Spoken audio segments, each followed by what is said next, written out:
Hora de falar sobre o São Paulo, quero te atualizar sobre duas especulações que surgiram nos últimos dias. O zagueiro Marlon, ex-Fluminense, e o lateral direito Ricard Sanches, que é espanhol, poderiam ser novos reforços do tricolor.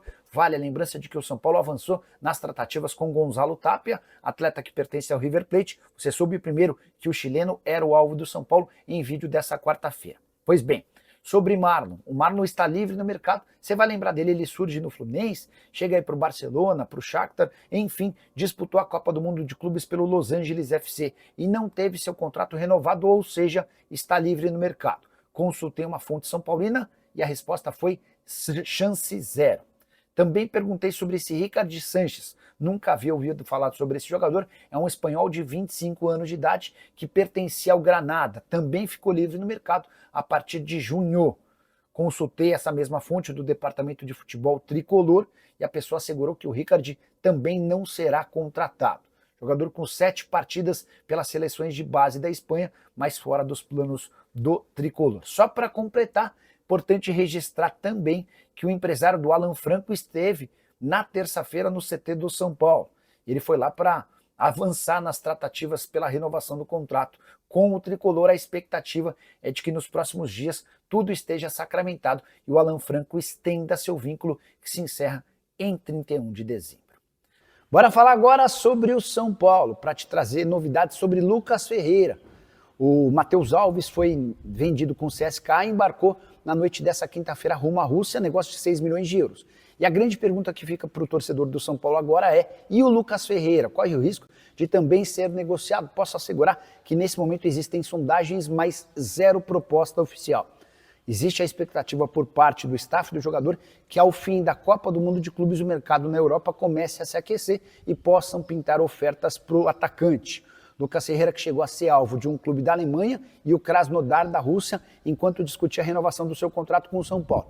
O contrato foi prorrogado, o aumento salarial garantiu também novas multas rescisórias, e a partir daí, o São Paulo se sente bem mais confortável para manter o atleta. A ideia do presidente Júlio Casares não é negociar o Lucas Ferreira nessa janela. Ele entende que se continuar no clube, o Lucas pode se valorizar e ser vendido daqui a 1 ano ou 6 meses por cifras bem superiores. Mas, diante da dificuldade financeira do São Paulo, se a proposta for boa, pode haver negócio. Só para lembrar também que o São Paulo já fez 4 negociações nessa janela de transferências ou perdeu 4 atletas, né?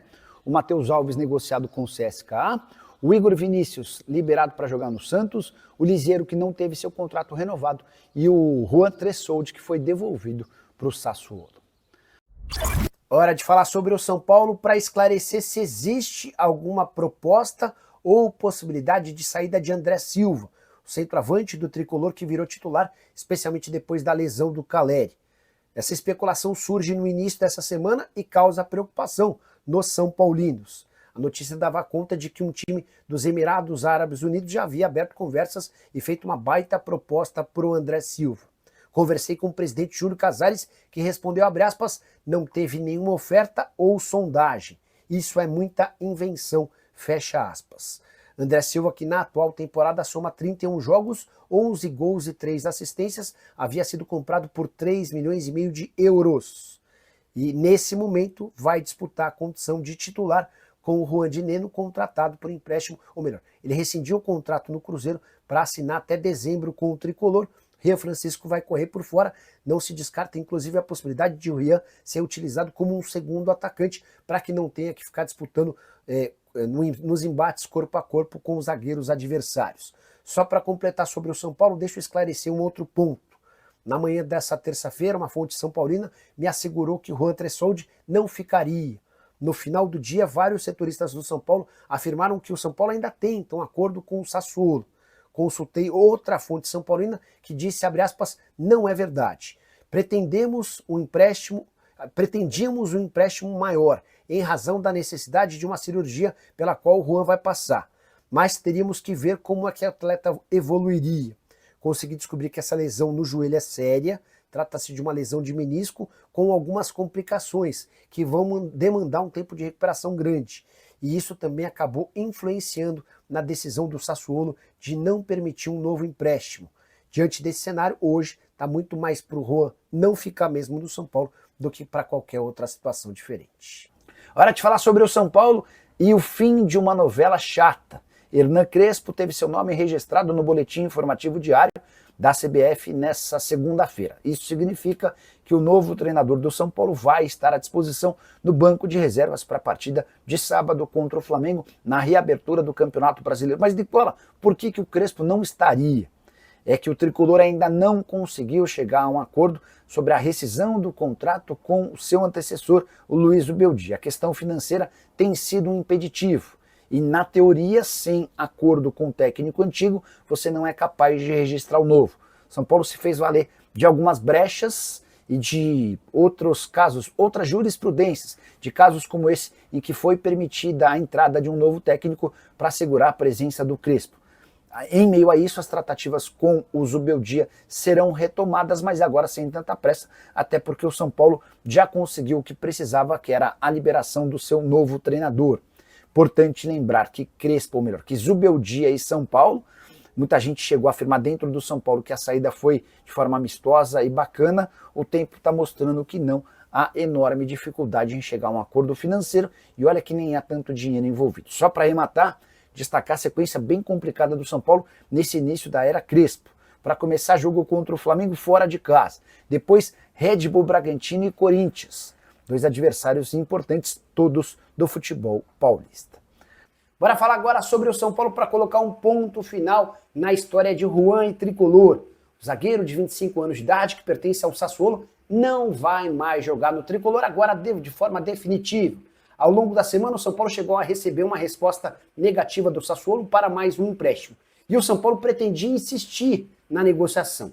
Eram os homens do departamento de futebol que ficam na Barra Funda quem cuidavam e tanto queriam a permanência do atleta. Já havia contado para vocês ao longo da semana que o presidente Júlio Casares e alas do departamento, outros diretores do Morumbi eram radicalmente contrários à permanência ou à insistência nesse negócio, até porque o Juan custaria ao São Paulo 4 milhões e 200 mil euros. Qual a lógica de gastar 4 milhões e 200 mil euros com um zagueiro de 25 anos de idade, que foi mais reserva do que titular, enquanto o São Paulo vendeu Matheus Alves, meio atacante de 20 anos, para o CSKA por 6 milhões de euros. Pois bem, a versão oficial para a desistência do negócio, uma questão física. É verdade que o Juan vai precisar passar por uma intervenção cirúrgica e ninguém é capaz, nesse momento, de cravar quanto tempo ele vai precisar ficar de fora. Até porque só quando se abrir o joelho dele é que os caras vão ter a certeza do grau e da intensidade da lesão. Mas posso contar nos bastidores que a pressão interna fez o Tricolor desistir desse negócio. E por pressão interna, não descartemos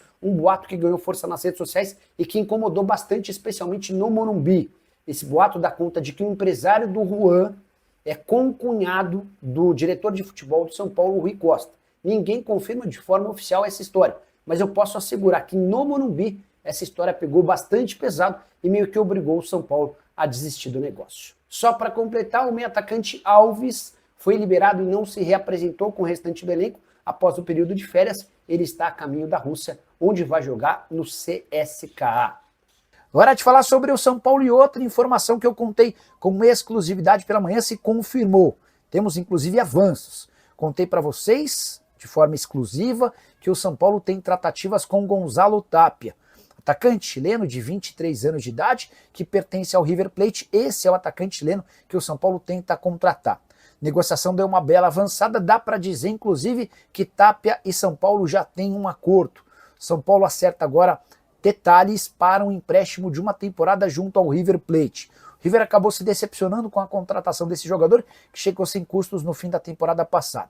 Ele fazia ótima temporada pela Universidade Católica, mas na Argentina não evoluiu. Foram só 7 jogos desde que foi contratado, sem nenhum gol e nenhuma assistência.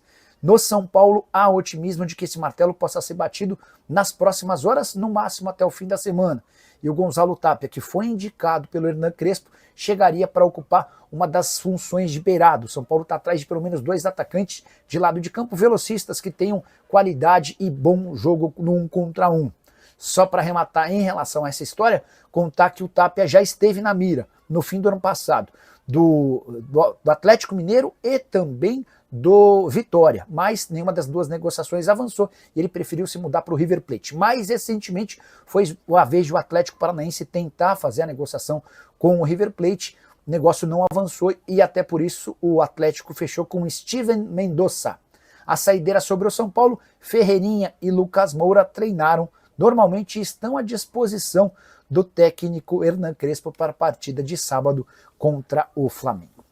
Hora de falar se o São Paulo pode perder a parceria com o Evangelos Marinax para as categorias de base numa negociação do magnata grego com o Botafogo. Esse boato surgiu em meio à negociação agora fechada do Jair, atleta que pertencia ao Botafogo e vendido para o Nottingham Forest por valor inferior àquilo que o Botafogo havia investido quando comprou do Santos. Só para explicar essa história direito. Em janeiro, o Santos vendeu o Jair para o Botafogo por 12 milhões de euros mais o Tiquinho Soares. E agora, alguns meses depois, mesmo com o Jair valorizado, graças a uma grande Copa do Mundo de Clubes, o Jair foi vendido para o Nottingham Forest pelos mesmos 12 milhões de euros. Ninguém entendeu absolutamente nada. E o Botafogo deixou vazar a notícia de que John Textor, dono da SAF botafoguense, e Evangelos Marinax discutem algumas parcerias, entre elas para as categorias de base, com o magnata grego colocando bastante dinheiro na base botafoguense. Vários torcedores do São Paulo me procuraram preocupados. Pô, Nicola, mas você não tem dito a respeito das negociações avançadas entre São Paulo e Marinax? Pois bem, conversei na tarde desse domingo com um dirigente são paulino sobre o tema e a resposta que eu vi, abre aspas, o novo acordo que propusemos ao Marinax é maravilhoso para ele. Ele só não aceitará se for louco, fecha aspas. Eu já havia contado para vocês na semana passada sobre a necessidade que São Paulo e Marinax tiveram de refazer o modelo do negócio. Tudo porque o acordo antigo poderia infringir o Estatuto do São Paulo, causando uma série de problemas dentro do próprio clube. Até por isso o São Paulo fez modificações e já levou esse novo projeto para o Marinax com a convicção de que o magnata grego vai assinar a qualquer momento e a partir daí colocar as burocracias para andar e anunciar esse acordo no segundo semestre. Só para completar em relação ao São Paulo e Marinax, essa parceria na base prevê que o magnata grego tenha 35% das ações de Cotia em troca de um investimento de 100 milhões de dólares nos próximos 5 anos. Fala pessoal, estamos aí com atualizações importantes do São Paulo. Se inscreva e ative o sininho para receber mais atualizações do Tricolor. Deixe seu like que é muito importante para o crescimento do canal. Utilize o espaço aqui embaixo para registrar sua opinião. Ficamos por aqui com mais esse giro de notícias. Um abraço e até o próximo vídeo.